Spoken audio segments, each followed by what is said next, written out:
तस्मै श्री गुरवे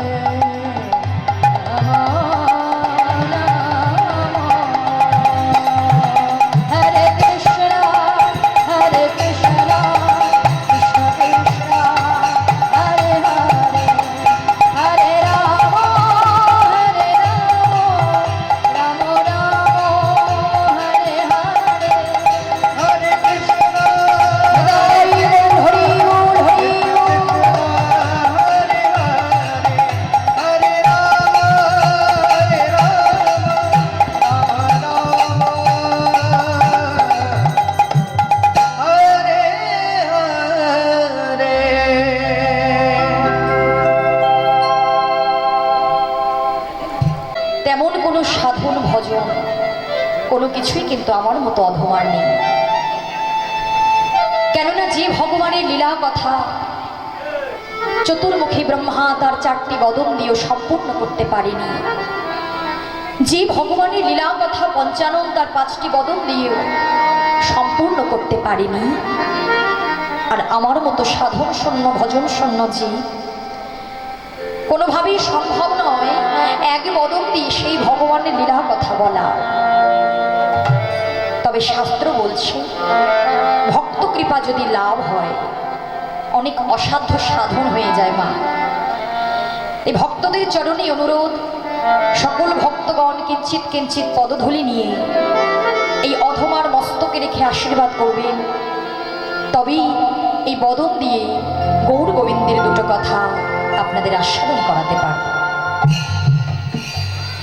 আর আজকে এই বাড়ির গৃহস্বামী যেই হরিবাসরের আয়োজন করেছেন, এই বাড়ির গৃহস্বামী যে হরিবাসরের আয়োজন করেছেন, আপনাদের মতো সাধুগুরু বৈষ্ণবী চরণ ধুলি পেয়েছেন, সেটা তো সবার ভাগ্যে সম্ভব হয় না বাবা। শ্রীমদ্ ভগবত গীতা বলছেন মা যে এমন খাদ্য আমাদেরকে গ্রহণ করতে হবে যেটা খেলে পুষ্টিও হবে আবার তুষ্টিও হবে, তাই না? যেমন ভগবত গীতা বলছে তুষ্টি পুষ্টি ক্ষুধা পয়ম, অর্থাৎ এমন খাবার আমাদেরকে গ্রহণ করতে হবে যেটা খেলে পুষ্টিও হবে আবার তুষ্টিও হবে, তাই না?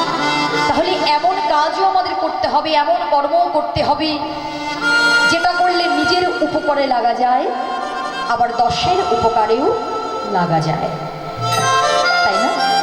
তাই এই বাড়ির গৃহস্বামী যে হরিবাসরের আয়োজন করেছেন, তিনি যেমন নিজের উপকারে লেগেছেন তেমন কিন্তু 10-এর উপকারেও লেগেছেন। তাই সকলে আশীর্বাদ করবেন, শুধু এই জন্ম নয় জন্ম জন্মান্তর ধরে তাদের যেন কৃষ্ণ পদে মতি ভক্তি থাকতে পারে, আর আপনাদের মতো সাধুগুরু বৈষ্ণবীর চরণ ধুলি পেতে পারে। নিতাই গৌর প্রেমানন্দে হরি বল হরি বল।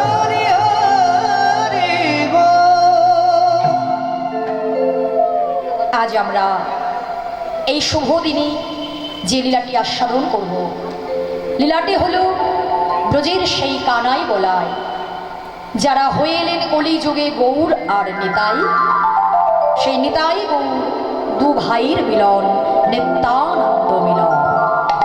হরি বল। লীলা পরিবেশনে অনেক ভূত্রটি দেখা দিবি, সকলে নিজ গুণে নিজ নিজ সন্তান মনে করে সকলে ক্ষমা করবে।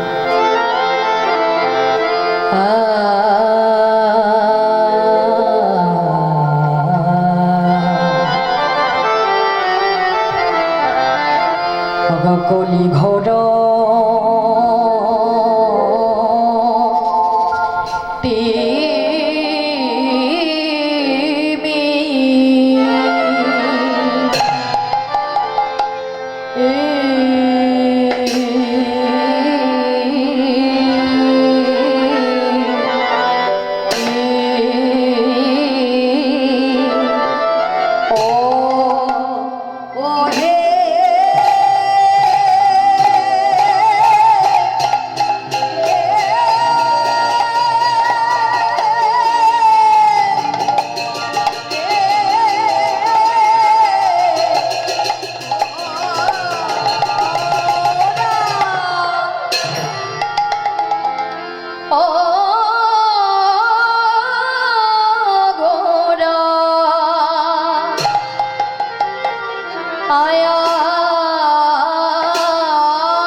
যাই রে ভাবে যাই রে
ভাবে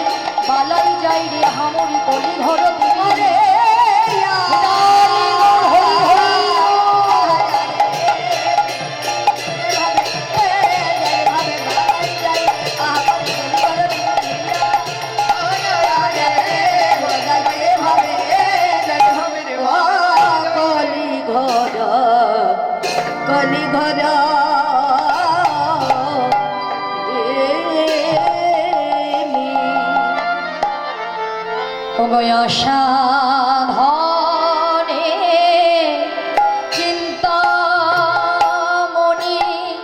বিধি মিলা এলো আমি সাধনে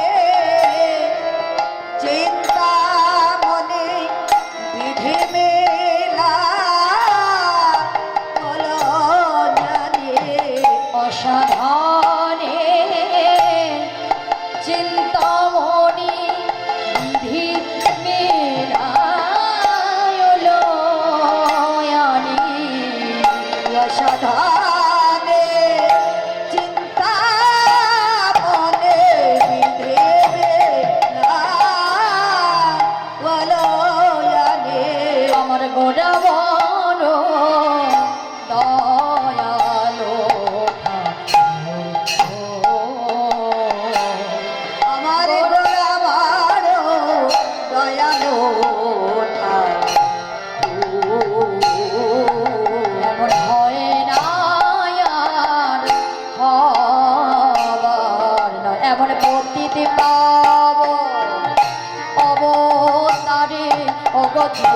সেধে হরি নাম বিলালো অবতারে সেধে নাম বিলালো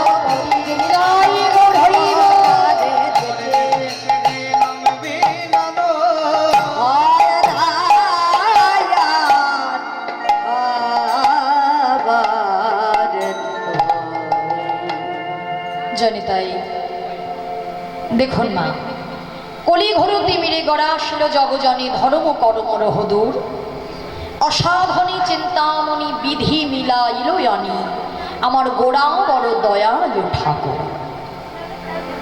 এটা হলো কলিযুগ, তাই তো বাবু?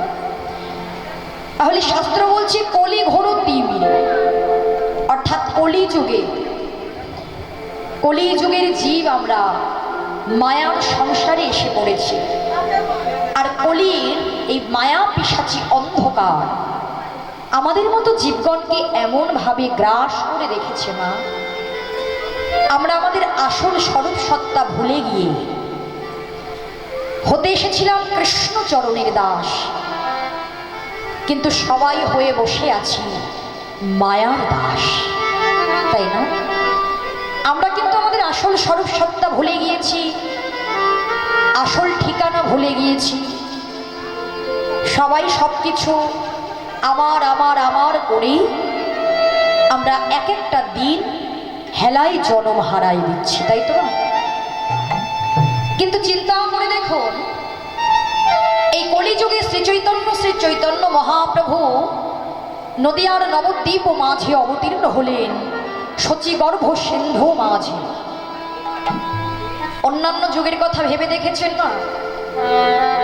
সত্য, ত্রেতা, দাপর, তিন যুগেও ভগবান এসেছিলেন, তাই তো বাবা? কিন্তু অন্যান্য যুগের মতো ভগবান এই যুগেও কি তেমন ভাবেই এলেন না। কলিযুগে ভগবান এসেছেন ভক্তরূপে, ভক্তের মাঝে। ভেবে দেখুন মা, যে ভগবান ছিল গোলকে, গোলকের সুখ ঐশ্বর্য পরিত্যাগ করে শুধুমাত্র আমাদের মতো এমন কলির জ্ঞানন্ধ, কামন্ধ, পাপন্ধ জীবের কথা ভেবে, শুধুমাত্র আমাদের মতো জীবের সাধন শূন্য, ভজন শূন্য জীব, কলিজীবের সাধনা নাই, কলিজীবের ভজনা নাই। সাধন ভজন ছাড়া কি ভগবানের সান্নিধ্য লাভ করা যায় বাবা? ভেবে দেখুন, অন্যান্য যুগে ভগবানকে পাওয়ার জন্য মনুষ্যগণকে যুগ যুগ ধরে ধ্যান, তপস্যা, যাগ যজ্ঞ আদি করতে হতো, তাই তো? কলি যুগের যিনি আমাদের পিতা শ্রী চৈতন্য মহাপ্রভু, তিনি বুঝতে পারলেন আমার এই কলির জীব পারবে না কঠোর ধ্যান, তপস্যা, যাগ যজ্ঞ, পূজা অর্চনা করতে।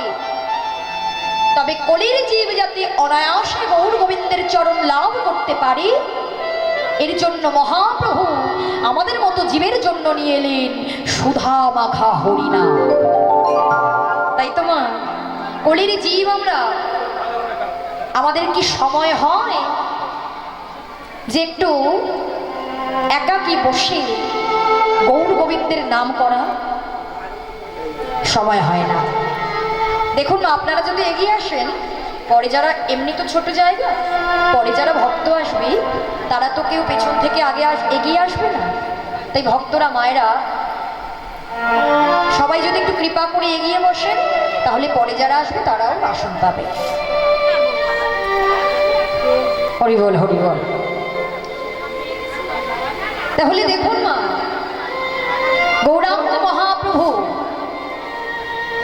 তিনি আমাদের মতো জীবের জন্য যে সংস্কৃতে 8টি শ্লোক রেখে গিয়েছিলেন, সেই শ্লোকের মধ্য দিয়ে মহাপ্রভু জানিয়ে গেলেন, শোনোজি, হরিনাম করতে হবে, হরিনাম শুনতে হবে, হরিনাম করাতে হবে।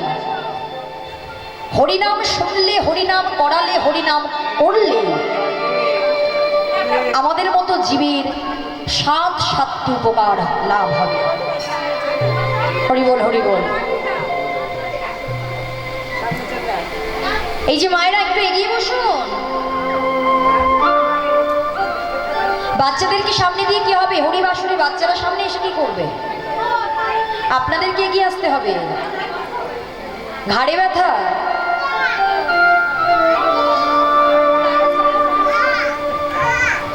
হরি বল, হরি বল। হরিবাসরে এসে জায়গা করে দিতে হবে। কলির জীব আমরা একটুকু জায়গা ছাড়তে পারি না, তাহলে গৌর গোবিন্দের সান্নিধ্য কি করে লাভ করবো বাবা বলুন? কলি যুগে জীব এত হরিনাম শুনছি, এত হরিনাম করছি, ফল আমরা পাচ্ছি না কেন জানো? শাস্ত্র বলছে, মহাপ্রভুর 2য় শ্লোকে বলছে, ত্রিনাদপি শুনেছেন তরুরিব সহিষ্ণু না অমানি না মানদেন কীর্তনিয়া সদা হরি। অর্থাৎ গৌর গোবিন্দের ভজন করতে গেলে, গৌর গোবিন্দের কৃপা লাভ করতে গেলে যদি আমরা মহাপ্রভু নিয়ম পালন করতে পারি। যেমন দেখবেন মা, একটা ছোট চারা গাছকে বাঁচাতে গেলে গাছের গোড়ায় যেমন জল দেওয়াটা প্রয়োজন, সার দেওয়াটা প্রয়োজন, তেমনভাবে গাছকে বেড়াটা দেওয়াও প্রয়োজন, তাই তো? গাছকে চারিপাশে ঘিরে বেড়াটাও দিয়ে দিতে হবে। কেন? কেননা গাছের চারপাশে যদি আপনি বেড়া দিতে পারেন তাহলে ছাগল গরুতে এসে মুড়িয়ে গাছটাকে খেয়ে যেতে পারবে না। তেমনভাবে আমাদের ভক্তি কল্পবৃক্ষকে বাঁচাতে গেলে এই যে মালা পরা, তিলক সেবা করা, একাদশী পালন করা, এগুলো হচ্ছে বাইরের আবরণ। তুমি যদি করতে পারো তো ভালো, আর যদি নাও করতে পারো, যারা করছে তাদের যেন নিন্দা করো। কি গো মা, দেখবেন এই কলিযুগে যদি কেউ ছোট বয়স থেকে মালা তিলক ধারণ করে, কলির জীব কত রকমের কথা বলে, তাই না? শাস্ত্র বলছে হবে না, তুমি করতে পারছো না, করো না, কিন্তু যারা করছে তুমি তাদের অবমাননাও করো না। তাহলে তোমরা সারটা দাও, বাইরের আবরণ যদি না দিতে পারো সার দাও। সারটা কি? মহাপ্রভুর যে কথাগুলো বলে গিয়েছেন, তৃণাদপি শুনিছেন। তৃণ মানে কি মা? ঘাস, তাই তো? তৃণাদপি অর্থাৎ ঘাসের থেকেও নিচু করতে বলছে দেহটাকে। ঘাসের থেকে কি দেহটাকে নিচু করা যাবে বাবা? না। ঘাসের থেকে নিচু হতে বলছে, মনটাকে নিচু করতে বলছে। ঘাসের থেকেও নিচু করতে হবে মনটা। দেখবেন মা, যখন আমরা পথ চলি আর পথ মাঝে যদি ঘাস থাকে, যখন আমরা মারিয়ে চলে যাব, পিছন দিকে ঘুরে দেখবেন ওই ঘাসগুলো যেন আস্তে আস্তে ধীরে ধীরে সোজা হয়ে যেন প্রতিবাদ করতে চাইছে। মহাপ্রভু বললেন সেইটুকু প্রতিবাদ তুমি করতে পারবে না। ভক্ত হরিদাস মুসলমানের ছেলে হয়ে তিনি হরিনামই করেছিলেন বলে তাকে 22টা বাজারে বেত্রাঘাত করা হয়েছিল, তাই না? এত বেত্রাঘাত করা হয়েছিল, তবুও কিন্তু হরিদাস একবারের জন্য বলেনি প্রভু আমাকে যারা মারছে তুমিও তাদের ক্ষতি করো। বলেছিল? বলেনি। আরো বলেছিল প্রভু আমাকে যারা মারছে ওরা নিজেরাও জানে না ওরা কি করছে। তাই প্রভু গো, নামে করে যদি আমি একটু পুণ্য অর্জন করে থাকি, তুমি আমার পুণ্যটা ওদের দাও আর ওদের পাপটা তুমি আমায় দাও। কত বড় উদার মানসিকতা থাকলে এমন কথা বলা যেতে পারে, তাই না মা? তাই বলছে তোমাকে বৈষ্ণব হতে গেলে বৈষ্ণবতা অর্জন করতে হবে। বৈষ্ণবতা কি করে অর্জন করব? আমাদেরকে যদি কেউ একটা চড় মারে আমরা 10টা চড় মারার কথা ভাবি, তাই না? পাবো কি করে মহাপ্রভুর প্রেম? পাবো কি করে মহাপ্রভুর করুণা? তাই তো বলছি তৃণাদপি শুনিছেন, অর্থাৎ ঘাসের থেকে মনটা নিচু করতে বলছে। তরৌরিব সহিষ্ণু না, বৃক্ষের মতো গাছের মতো সহ্য করতে হবে। গাছ কি সহ্য করে গো বাবা? বলছে বৃক্ষ যেমন কাটিলেও কাউরে কিছু না বলায়, শুকাইয়া মরিলেও কাউরে পানি না মাগায়, যেই যা মাগায় তারে দেয় আপন ধন, ধর্ম বৃষ্টি সহিয়ানের করায় রক্ষা।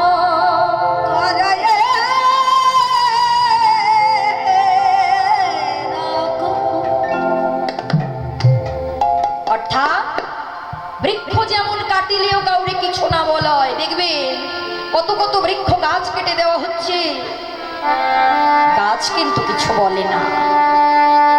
শুকাইয়া মরিলেও কাউরে পানি না মাগায়, অর্থাৎ যদি জলের অভাবে শুকিয়ে মরেও যায় কারোর কাছে কি জল চায় না।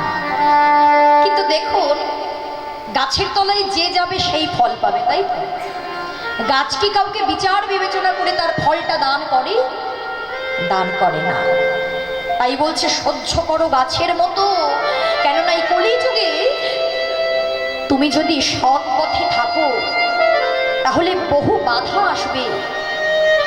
কেননা দেখবেন বাবা, জঙ্গলের মধ্যেও থাকে সোজা গাছ আর বাঁকা গাছ, কিন্তু জঙ্গলের মধ্যে সোজা গাছ আর বাঁকা গাছগুলোর মধ্যে সোজা গাছগুলোকে আগে কেটে দেওয়া হয় আর বাঁকা গাছগুলোকে পরে কাটা হয়, তাই না? কিন্তু লক্ষ্য করুন, যে সোজা গাছগুলোকে কাটা হচ্ছে সেগুলো দিয়ে কত কিছু হচ্ছে, আসবাবপত্র, তাই না? খাট হবে, টেবিল হবে, চেয়ার হবে, কিন্তু বাঁকা গাছ কি কোনো কাজে লাগে? কাজে লাগে, শুধু চিতায় জ্বলতে কাজে লাগে। তেমন ভাবে তুমি যদি মনটাকে সরল করতে পারো, তুমি গৌর গোবিন্দের কৃপা পাবে, গুরুচরণের দাস হবে, তার কৃপা লাভ করতে পারবে। কিন্তু সারা জীবন যদি মনটাকে কুটিলতা জটিলতার মধ্যে নিয়ে যাও, তুমিও একদিন ওই চিতায় জ্বলতেই কাজে লাগবে। নিতাই গৌর হরি বল। তাই বলছে সহ্য করো গাছের মতো, অমানি না মান ও দেন, অর্থাৎ নিজের মান সম্মান ত্যাগ করতে হবে। আমি এই করি, আমি সেই করি, ও সব ভাবলে চলবে না। আর মান ও দেন, অপরকে মান দিতে হবে, সম্মান করতে হবে। হতে পারে সে তোমার প্রিয় নয়, তবুও তোমাকে তাকে সম্মান করতে হবে। এই চারটে নিয়ম যদি আমরা পালন করতে পারি, গৌর গোবিন্দের কৃপা সে পাবেই পাবে। শিক্ষা শ্লোকের দ্বিতীয় শ্লোকে মহাপ্রভু এই শ্লোক বলে গেলেন। তাই মহাপ্রভু এলেন শচীগর্ভ সিন্ধু মাঝে, আর এলেন অদ্বৈত আচার্য প্রভু, যিনি ছিলেন দেবাদিদেব মহাদেব। কলিযুগে যিনি অদ্বৈত আচার্য প্রভু রূপে এলেন, অদ্বৈত আচার্য প্রভুর নিত্য আরাধনায় তিনি নেমে এলেন আমাদের মতো কলি জীবের জন্য। তাই আসুন আজ আমরা সেই পূর্ণ তিথিতে, আজ এই শুভ সময়ে, আজকে দেখো বলছে মহাপ্রভু এলো, আমার গৌর এলো রে,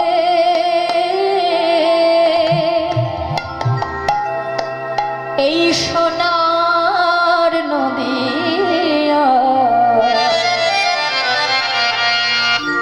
ধ্বনি হরির ধ্বনি, শব্দ শোনা যায়, আমাদের গৌর এলো রে।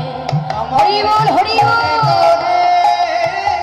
সোনার নদী আয়, ধ্বনি হরির ধ্বনি,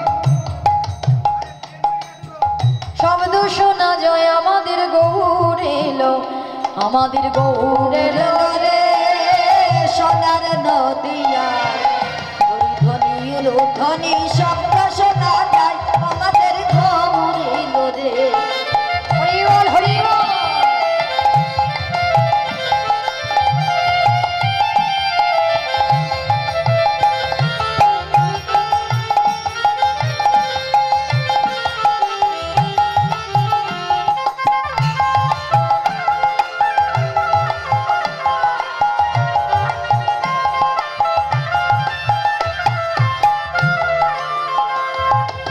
আর গৌর এলো রে, সঙ্গে নিতাই এলো রে, গৌর এলো রে, সঙ্গে নিতাই এলো রে, গৌর এলো রে, সঙ্গে নিতাই এলো রে, গৌর এলো রে, সঙ্গে নিতাই এলো রে, আমার গৌর এলো রে, সোনার নদিয়া, ওর ধ্বনি হরির ধ্বনি, শব্দ শোনা যায়, আমাদের গৌর এলো রে, আমাদের গৌর এলো রে, সোনার নদী আয়, ধ্বনি হরির ধ্বনি, শব্দ শোনা যায়, আমাদের গৌর এলো রে।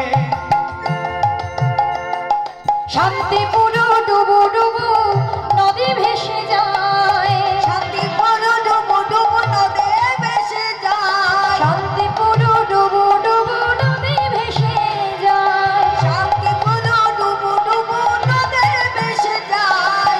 ওমা, শান্তিপুর ডুবু ডুবু নদী ভেসে যায়। আর মহাপ্রভু কি খালি হাতে এসেছে? কি নিয়ে এসেছে আমাদের জন্য? হ্যালো, সুধা মাখা হ্যালো, হরিনাম, তাই তো? এটা এফেক্ট দাও, প্লে হয়ে গেছে। হরিনাম নিয়ে এসে কি বলছে? ওরে কে নিবি বলে ছুটে ছুটে আয়, কে নিবি বলে ছুটে ছুটে আয়, কে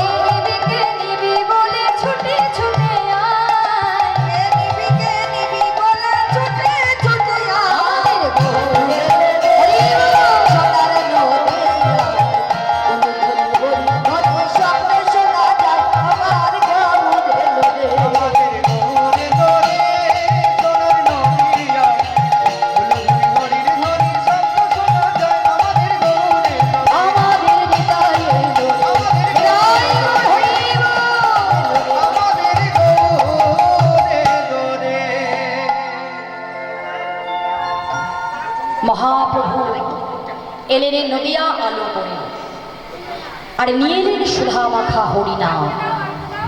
যে হরিনাম ছাড়া আমাদের মতো জীবের গতি নাই, সেই হরিনাম মহাপ্রভু নিয়ে এলেন। কেননা আমাদের মতো কলির জীব। মহাপ্রভু বলছে, শোনো জি, তোমরা হাতে করো কাম আর মুখে বলো হরিনাম। কেননা আমাদের মতো তো জীবের সময় নেই যে একান্তে বসে আমরা হরিকথা কৃষ্ণ কথা বলবো, হরিকথা কৃষ্ণ কথা শুনবো। তাই মহাপ্রভু বললেন দরকার নেই, তাহলে তোমরা কর্ম করতে করতে হরিনাম কৃষ্ণ নাম করো।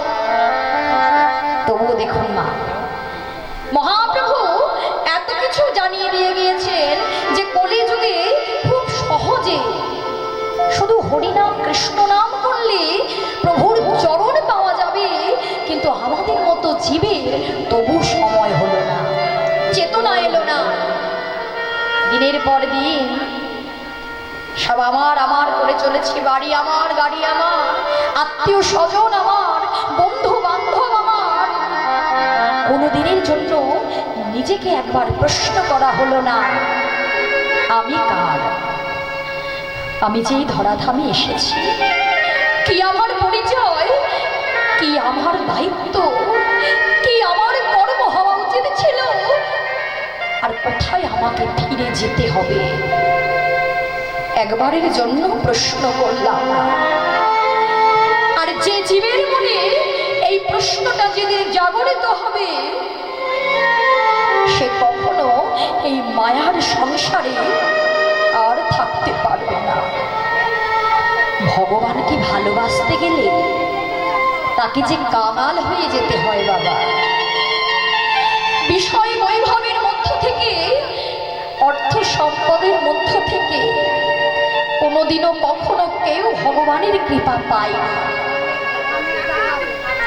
যতক্ষণ পর্যন্ত অর্থ থাকবে, তোমার মধ্যে ভক্তি জাগরিত হবে না, তুমি ভক্তির সন্ধান পাবে না। তাই ভক্তিটা যদি পেতে হয়, সবে কিছু ছেড়ে গৌর গোবিন্দের কাছে যেতে হবে। ভগবানকে নিঃস্বার্থভাবে ভালোবাসতে হবে মা। নিঃস্বার্থভাবে ভগবানকে যদি ভালোবাসা যায়, ভগবানের কৃপা লাভ পাওয়া যেতে পারে।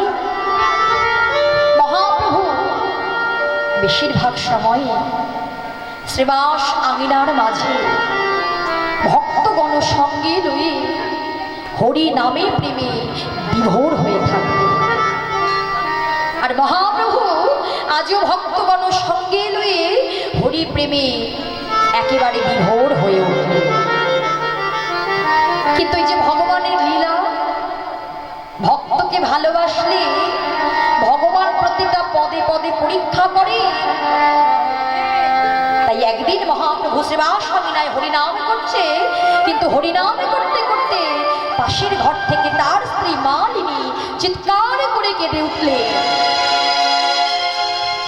চিৎকার করে যে কেঁদে উঠলে, ছুটতে ছুটতে গিয়ে শ্রীবাস গিয়ে দেখে মালিনী তাদের একমাত্র সন্তানকে বক্ষ মাঝে জড়াই ধরে নিয়ে কাঁদছে। কি হলো মালিনী, তুমি চিৎকার করছো কেন? তুমি কাঁদছো কেন? কি হয়েছে তোমার? তুমি কাঁদছো কেন? তুমি জানো না পাশের ঘরে প্রভু হরিনাম করছে? এই আওয়াজ যদি প্রভুর কানে যায়, প্রভু যে হরিনামটা বন্ধ করে দেবে। তুমি কাঁদছো কেন মালিনী? মালিনী বলছে, স্বামী, এই কিছুক্ষণ আগে আমাদের একমাত্র সন্তান, সে যে আমাদেরকে ফাঁকি দিয়ে চলে গিয়েছে, সে যে মারা গিয়েছে। মালিনী, আমাদের সন্তান মারা গিয়েছে, তাও তুমি কেঁদো না, তুমি চিৎকার করো না। সে কি স্বামী, সন্তান চলে গিয়েছে, আমি মা হয়ে কাঁদবো না? হে তোমার কেমন কথা? তুমিও তো তার পিতা, তোমার কি একটু দুঃখ হয় না? তোমার কি একটু কষ্ট হয় না? শ্রীবাস পণ্ডিত বলছে, মালিনী, যে চলে গেছে সে তো কখনো আর ফিরে আসবে না। এই জগতে তো সবার ঘরে সন্তান আছে, কিন্তু কার ঘরে গিয়ে মহাপ্রভু এমন ভাবে ভক্তগণ সঙ্গে লয়ে হরিনামে করে।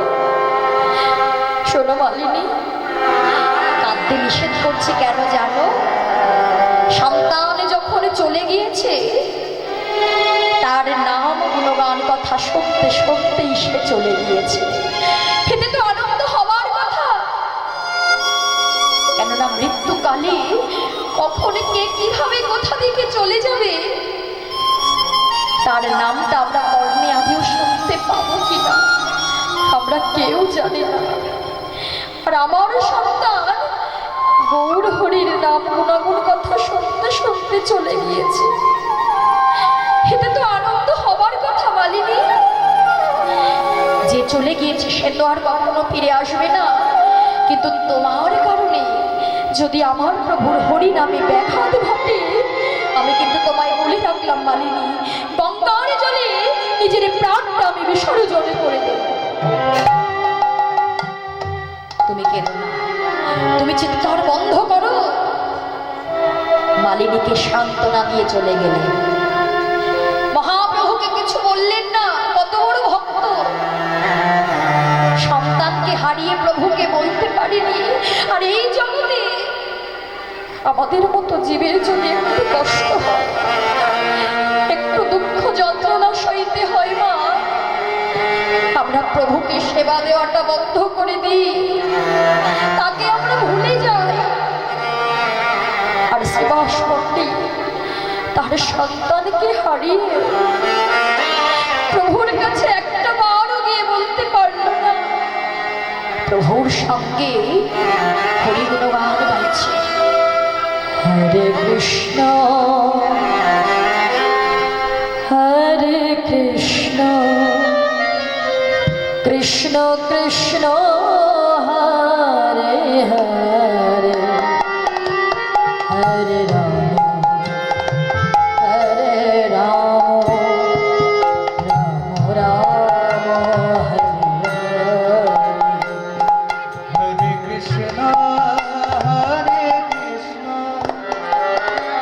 কৃষ্ণ কৃষ্ণ হরে হরে হরে রাম হরে রাম রাম রাম হরে হরে হরে কৃষ্ণ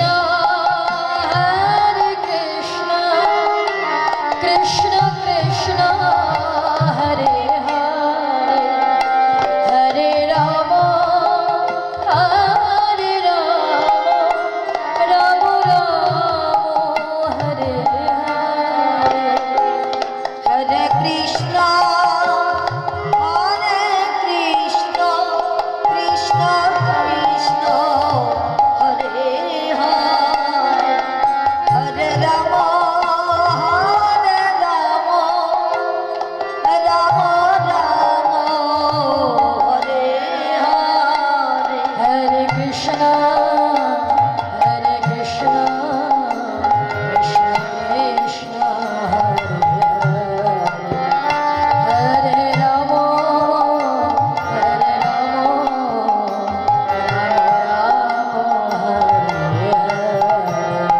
হরে কৃষ্ণ হরি বল হরি বল। কৃষ্ণ কৃষ্ণ হরে হরে হরে রাম রাম রাম হরে হরে এই মাইকটা একটু রিভাব দিন দাদা, প্লেন হয়ে গেছে। হরিনাম করতে করতে হ্যালো হ্যালো জিনিতাই টোনটা বাড়াও টোনটা হরিনাম করতে করতে প্রভু আমার হরিনামটা বন্ধ করে দিলেন। শ্রীবাস গিয়ে বলছে, দয়াময় ও দয়াময়, তুমি হরিনামটা কেন বন্ধ করে দিলে? তুমি নাম গাও। কি হলো প্রভু, তুমি নাম কেন বন্ধ করলে? গৌর হরি বলছে, শ্রীবাস, প্রত্যেক দিনের মতো আজকেও আমি তোমার ঘরে হরি নাম করছি। প্রত্যেক দিন নাম করে যে সুখ অনুভব হয়, যে শান্তি অনুভব হয়, আজকে নামে কোনো আনন্দ নাই, নামে কোনো শান্তি নেই, নামে কোনো শোক নেই। তোমার ঘরে নাম করতে করতে যখন মনে আনন্দ হচ্ছে না, তোমার ঘরে কি কোনো অমঙ্গল হলো শ্রীবাস? না না না দয়াময়, আমার ঘরে কেন অমঙ্গল হবে?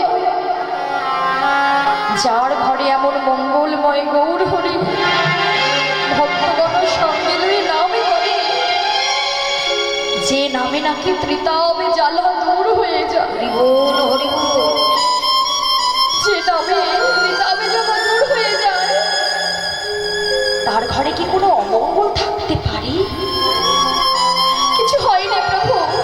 পাশের থেকে এক ভক্ত বলছে, দয়াময়, কিছুক্ষণ আগে শ্রীবাসের একমাত্র পুত্র মারা গিয়েছে। শ্রীবাস, তোমার পুত্র মারা গিয়েছে আর তুমি আমায় কিছু বললে না কেন? শ্রীবাস, পুত্রকে হারিয়েছ, তবু তুমি আমায় কিছু বলতে পারলে না। গৌর হরির হাত দুটো জড়ায় ধরে বলছে, প্রভু,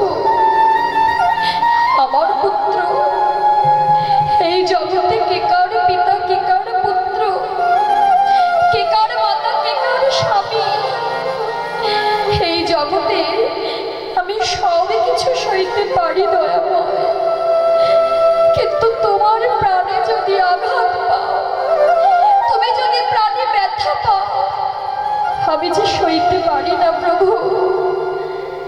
কেন না প্রভু, এই যে আমরা মায়ার জীব,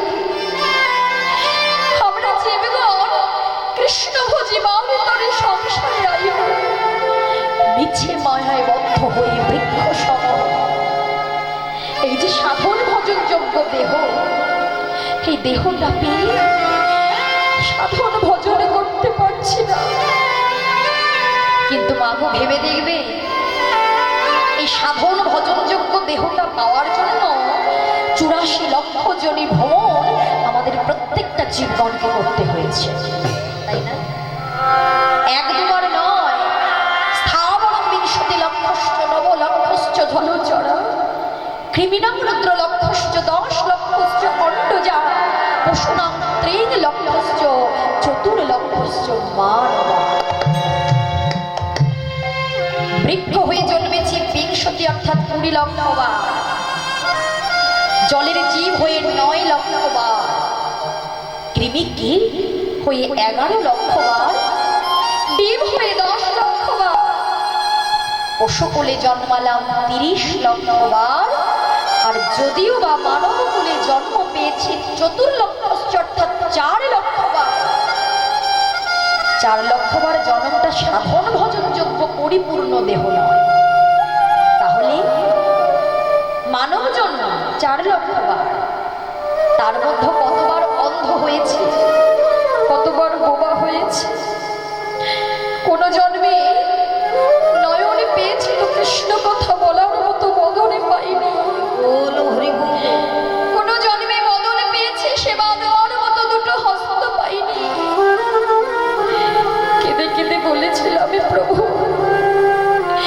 আজকে যে জন্মে পেয়ে সবাই কৃষ্ণ কথা বলতে পারছে, তুমি আমায় এমন জন্মে দিলে গো, যে জন্মে আমি বদন ভরে কৃষ্ণ নাম গাইতে পারছি।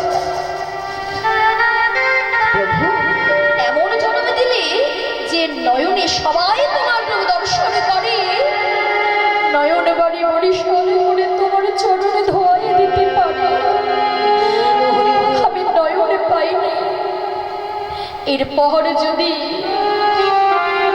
আমাকে আবার জন্ম দিতে হয়, আমায় যেন নয়নে দিয়ে পাঠিও, কৃষ্ণ কথা বলার মতো বদনে দিয়ে পাঠিও, যে সাধন ভজনযোগ্য পরিপূর্ণ দেহ নিয়ে আমি হাবুড় বলে নয়নে জলে ভোগে ভাষায় তোমার চরণে ধোয়ে দিতে পারব।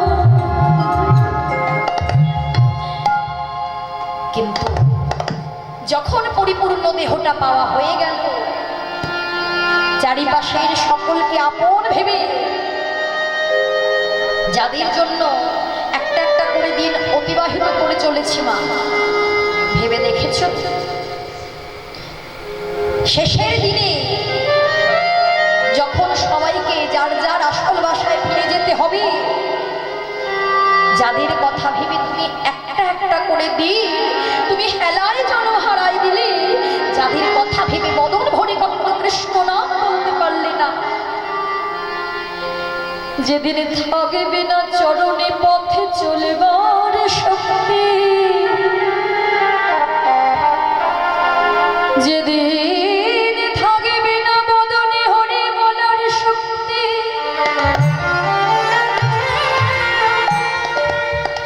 যেদিন থাকবে না নয়নে দৃষ্টি শক্তি, প্রভু গো আজ অধমে জানাই রাখে,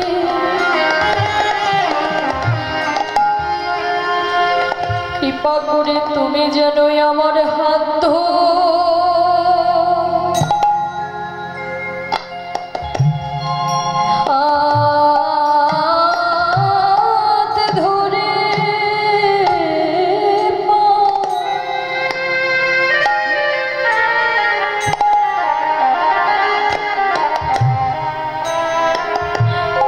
আর তুমি করে দিও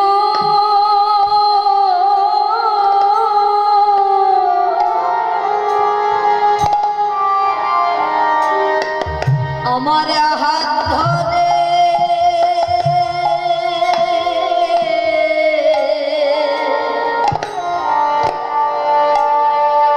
হাত ধরে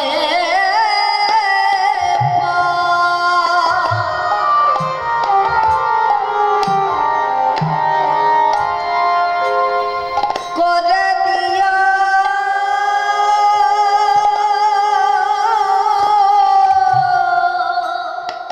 প্রভু গো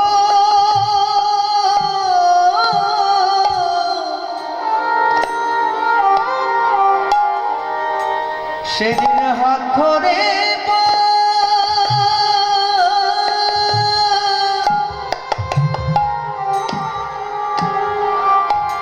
আমায় করে দিও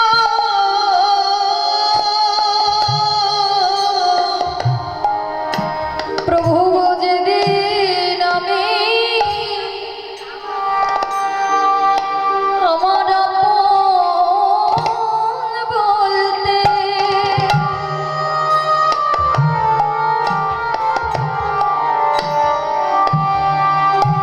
আপন বলতে কেউ তবে না, প্রভু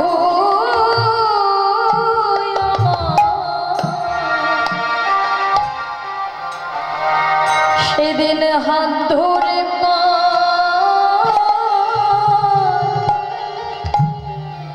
তুমি করে দিও, যেদিন আমার আপনে বলিতে প্রভু গো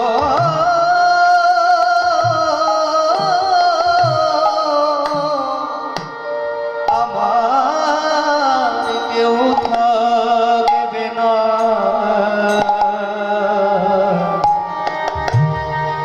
সেদিন হাত ধরে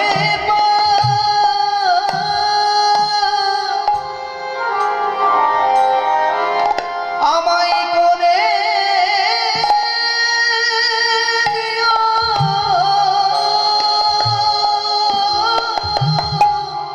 যেদিন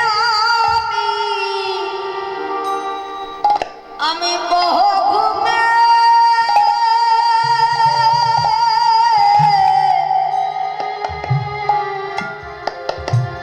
ঘুমায়ে থাকবো,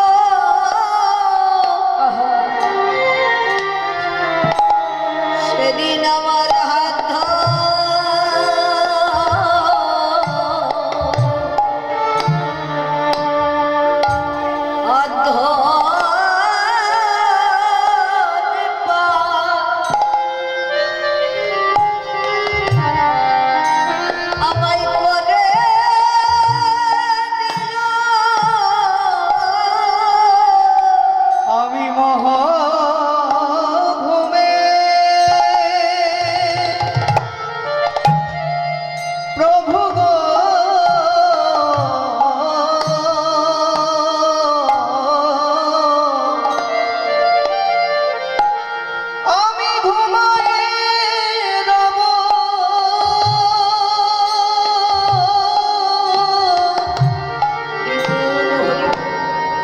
সেদিন হাত ধরে পা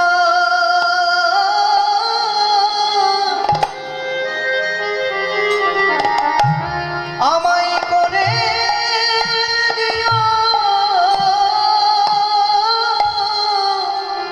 সেদিন ভাগা বলে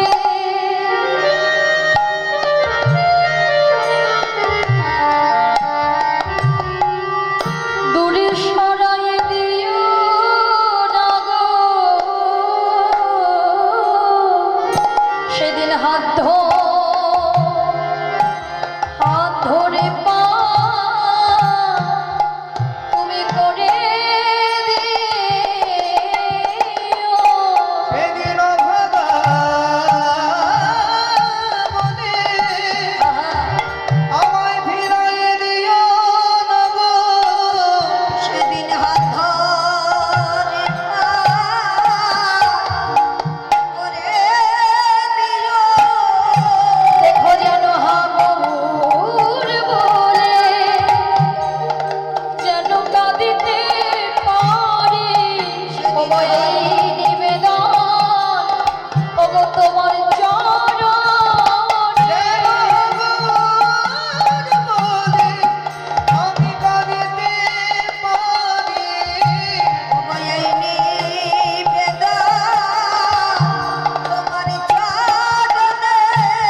এই শেষের দিনে একটু স্থান দিও। ওগো এই নিবেদন, তোমার চরণে।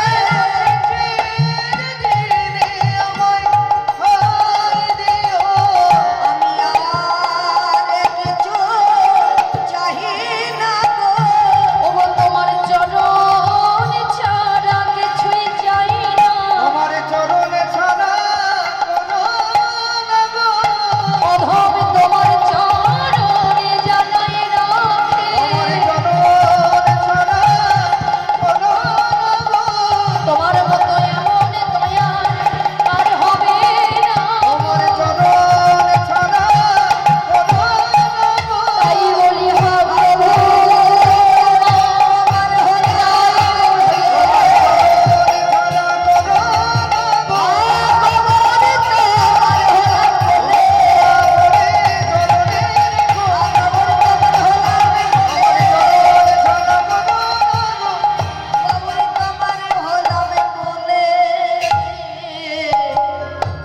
তোমার চরণে ছাড়া আমায় কোনো না গো। তাহলে মাগো শ্রীবাস পণ্ডিতকে বলছে তুমি আমায় বললে না। তাই মহাপ্রভু পাশের ঘরে গিয়ে সেই মৃত পুত্রের অঙ্গে যখন হাতটা বুলিয়ে দিয়েছে, কিছুক্ষণের জন্য সেই মৃত পুত্রটি যখন প্রাণ ফিরে পেয়ে উঠে বসেছে, মহাপ্রভু বলছে এই বাবা, তুই তোর মাতা পিতাকে ছেড়ে চলে যাচ্ছিস। তুই জানিস না ইহ জগতে তোর পিতা মাতার তুই ছাড়া আর কেহ নাই।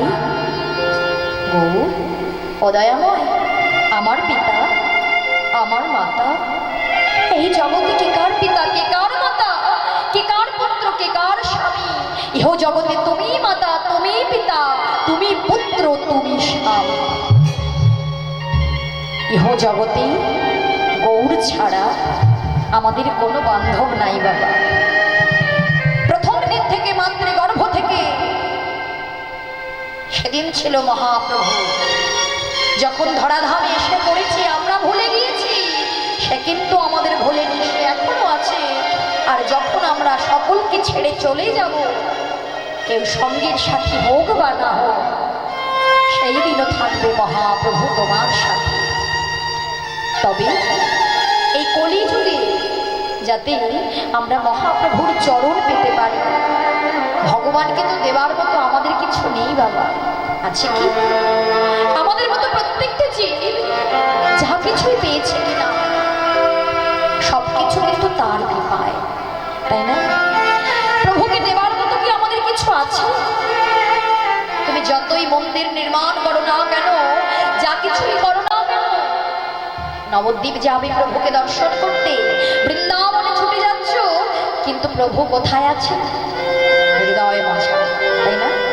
প্রত্যেকটা জীবের হৃদয় মন্দিরে ভগবান বিরাজমান। শুধু ভগবানকে দেখার জন্য সেই নয়নটা আমাদের নেই, আর ভগবানকে দেখার জন্য মনরূপী আয়নাটা পরিষ্কার না। জন্ম জন্মান্তরের পাপ যুক্ত কাদামাটি এই মনের মধ্যে এমনভাবে লেপন হয়ে আছে যে ভগবানকে চাইলেও আমরা দেখতে পারি না। তাই এই যে 84 লক্ষ জনই ভ্রমণ আমাদের মতো জীবগণ করছে, একবার ধরাধামে আসছি, একবার চলে যাচ্ছি, তাই তো না? আবার আসছি, আবার চলে যাচ্ছি। এই যে আমাদেরকে ঘোরাচ্ছে কে জানো? আমাদেরকে ঘোরাচ্ছে আমাদেরই কর্ম। প্রারব্ধ কর্মের ফল প্রত্যেকটা জীবকে ভোগ করতে হয়। তাই কর্মটা, ঘোড়াটা কবে বন্ধ হবে? যেদিন কর্মটা আমরা ধর্মে পরিণত করতে পারবো, সেদিন তোমার ঘোড়াটা বন্ধ হয়ে যাবে। তবে ধর্ম করতে গেলে শ্রী চৈতন্য মহাপ্রভুকে জানতে হবে, কেননা তিনি কলিযুগের ভগবান। তাই সেই শ্রী চৈতন্য মহাপ্রভুর চরণটা আশ্রয় করতে গেলে তোমাকে আসতে হবে ভক্তের মাঝারে। ভক্তের বাজারে আসতে হবে, সাধু সঙ্গ ভক্ত সঙ্গ করতে হবে। কেননা প্রভু এখানেই থাকেন হরি নামে, হরি নামে। কত সুন্দর কথা, হরি নামে হরি নেমে আসে, তাই না বাবা? হরি নাম ছাড়া আমাদের মতো জীবের কোনো গতি নাই। তাহলে হরি নাম কৃষ্ণ নাম করতে হবে, তাই তো না? করতে হবে তো। শুধু জীবাত্মাকে সেবা নয়, তোমাকে পরমাত্মাকেও সেবা দিতে হবে। তাই পরমাত্মার সেবা কি? নাম সেবা, তাই তো? কোন নাম? হরে কৃষ্ণ নাম। সেই নামই হচ্ছে আমাদের মতো জীবের মহামন্ত্র। তাই সবাই মিলে ভক্তগণ, সবাই মিলে দুটো বাহু উত্তোলন করে, যে যেখানেই আছি সবাই মিলে বাহু উত্তোলন করে সবাই মিলে বলবো, প্রেমানন্দে মেতে হরি বল, হরি নামের বন্যা যে এলো। কি গো, হাতটা নেমে গেল কেন? হাত তুলে প্রেমানন্দে মেতে হরি বল, হরি নামের বন্যা যে এলো। সবাই মিলে তালি তালি। প্রেমানন্দে মেতে হরি বল, হরি নামের বন্যা যে এলো।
হরি বল হরি বল। তাহলে প্রত্যেক দিন হরিনাম কৃষ্ণ নাম করতে হবে, কেননা মহাপ্রভু যে নামটা দিয়ে গেলেন জাতি ধর্ম বর্ণ নির্বিশেষে প্রত্যেকটা জীবের দাঁড়ে দাঁড়ে প্রভু হরিনাম দিয়ে গেলেন, তাই তো? তাই আজকে মহাপ্রভুর দেখো কেমন ভাব, আজকে চারি বেদ সরদর্শন করিয়া যে জয়, চারি বেদ সরদর্শনে করিয়া যে জয়, চারি বেদ সরদর্শন করিয়া যে জয়, চারি বেদ সরদর্শনে করিয়া যে জয়। যদি আমার গৌরাঙ্গ নাহি ভজে, আমার গৌরাঙ্গ নাহি ভজে, ঠাকুর নয়নানন্দ ভরে সেই তো সকলই জানে, আরে নয়নানন্দে ভজে, সেই তো সকলই জানে। সর্বসিদ্ধি কর তরে তা, আর সর্বসিদ্ধি পদতলে তার, আনন্দয়ার ধরে না রে, আনন্দয়ার ঘরে দয়ার ধরে না রে, হরি হরি হরি বলে আনন্দয়ার ধরে না রে, হরি হরি হরি বলে আনন্দয়ার ঘরে নারে। হরি বলে আনন্দয়া ধরে না রে, যাই রে লীলার বলি হরি আনন্দয়ার ধরে না রে, গাইলে লীলার বলি সবাই বদন হরে বলুন হরি, সবাই বলো হরে বল হরি, লীলার বলি দয়া আনন্দয়ার ধরে না রে। ঠাকুর নয়না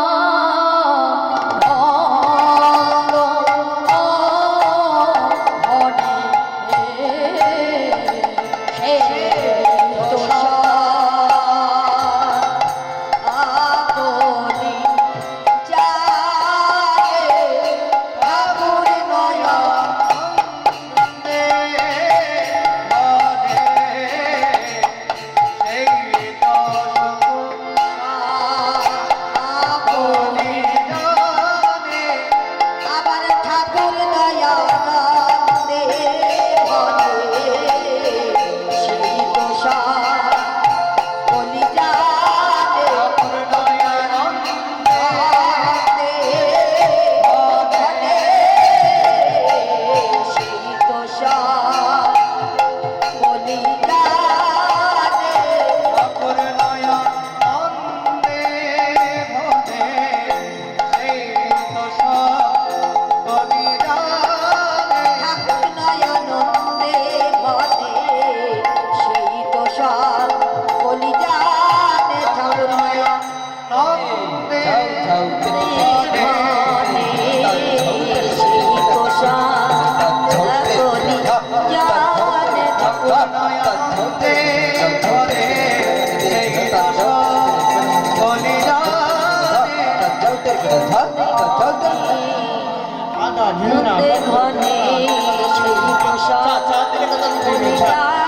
ঠাকুর নয়ন নন্দে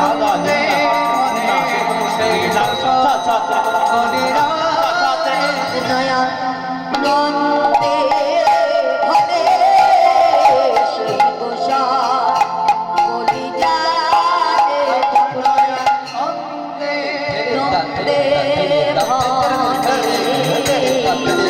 সেই তো সকলই জানে। ঠাকুর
Thank you.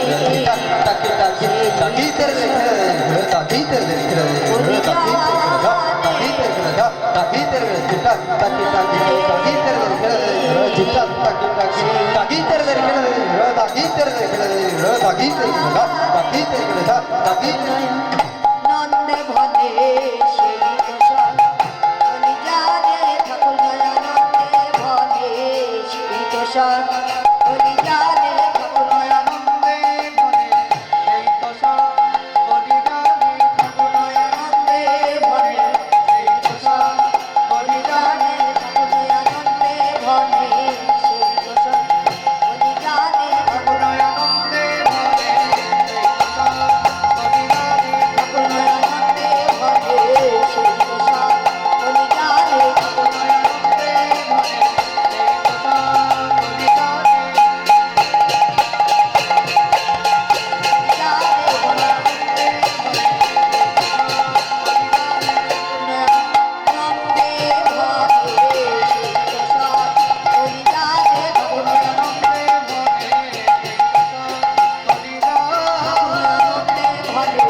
সেই তোষা বলিদানে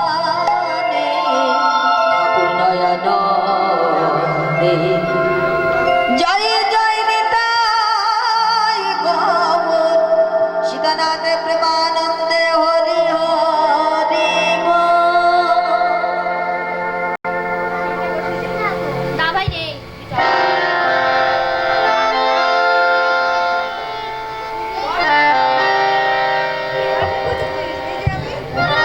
জানি তাই জয় গৌ গৌরচন্দ্রিকা আস্বাদন করলাম, তবে যেহেতু গৌরলীল আস্বাদন করছি তো নবদ্বীপেই থাকতে হবে, তা নবদ্বীপে যেতে হবে, একটু বাহু তুলে নবদ্বীপে যেতে হবে।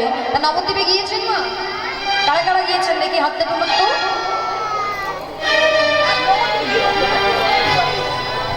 বেশ, কেননা নবদ্বীপ এখান থেকে বেশি দূরেও নয়, প্রত্যেক ভক্তের একবার হলেও নবদ্বীপ ধামে যাওয়া উচিত, যেহেতু সেখানে মহাপ্রভু আবির্ভূত হয়েছিলেন, তাই না? তাহলে চলুন আমরা সকলে গৌর গুণগান গাইতে গাইতে চলে যাব সেই নবদ্বীপ ধামে, ঠিক আছে? সুরধ্বনির কিনারায় সোনার নূপুর দিয়া পায়, নাচে না গরি গো সুন্দর গৌরাঙ্গরায়। নিতাই গৌর হরি বল, হরি বল।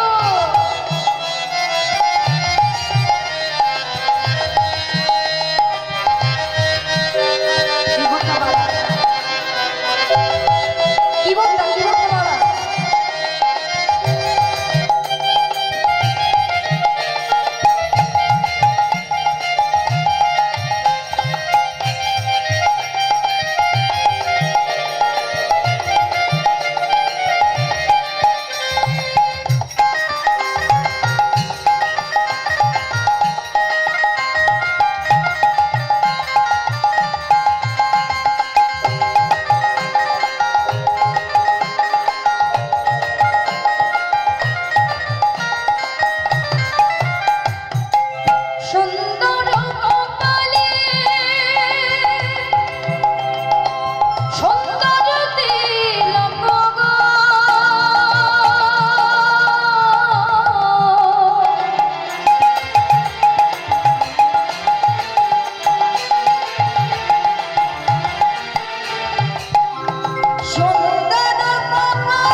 এক্সালটা একভাবে রেখে দিন।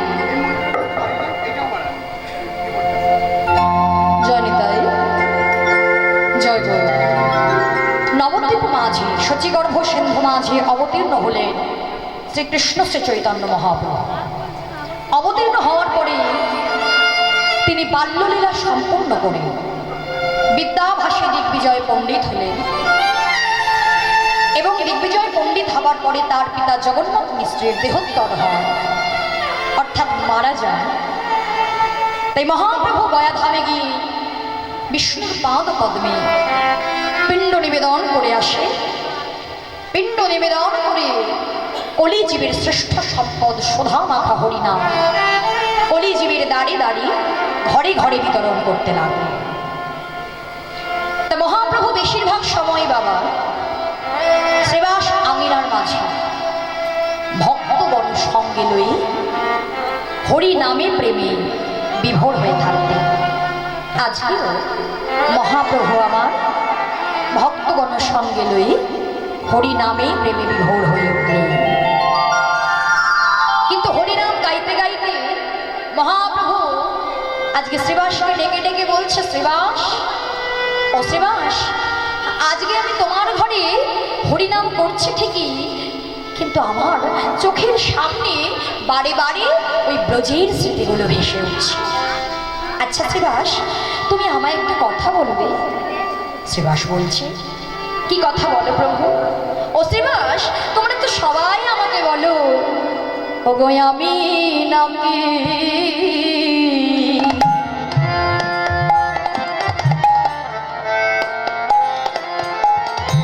ব্রজের কানাই, ওগো কোথায় আমার দাদা বলাই? বলি আমি নাকি ব্রজের কানাই, বলো কোথায় আমার দাদা বলাই? বলে তার দর্শনে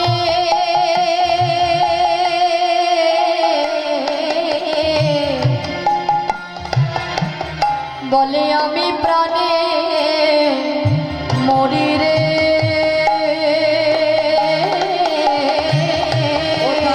দর্শনে আমি প্রাণ মরি।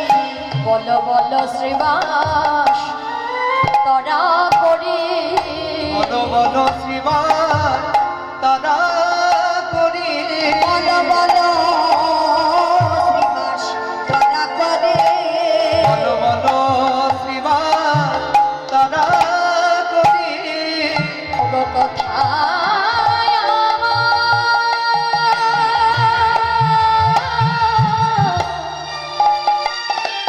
ওগো হলো ধারে।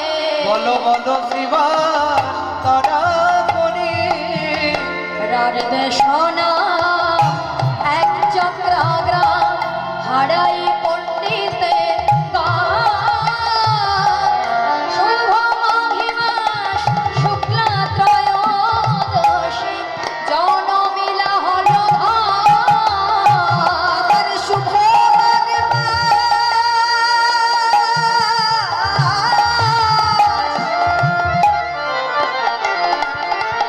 শুক্লা ত্রয়োদশী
মহাপ্রভু আমার হরি বল, আস্তে আস্তে মা জানি তাই গৌরাঙ্গ মহাপ্রভু শ্রীবাসকে ডেকে ডেকে বলছে, শ্রীবাস আজকে আমার ব্রজের স্মৃতিগুলো বারে বারে চোখের সামনে ভেসে আসছে। আচ্ছা শ্রীবাস, তোমরা তো বলো আমি নাকি ব্রজের কানাই, তাহলে আমার দাদা বলাই কোথায়?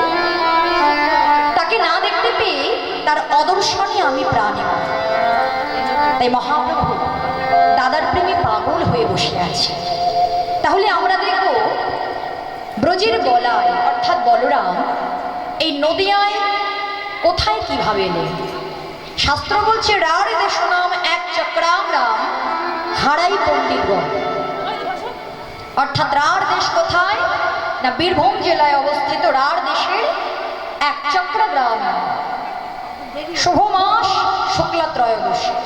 পিতার নাম হচ্ছে হারাই পণ্ডিত, মাতার নাম হলো পদ্মাবতী। সেই মাতা পিতার কোল আলোপুরে মাঘ মাসের শুক্লা ত্রয়োদশী। কোন দিন না, ভীম একাদশীর পরের দিন হচ্ছে দ্বাদশী, আর তার পরের দিন হলো নিত্যানন্দ ত্রয়োদশী।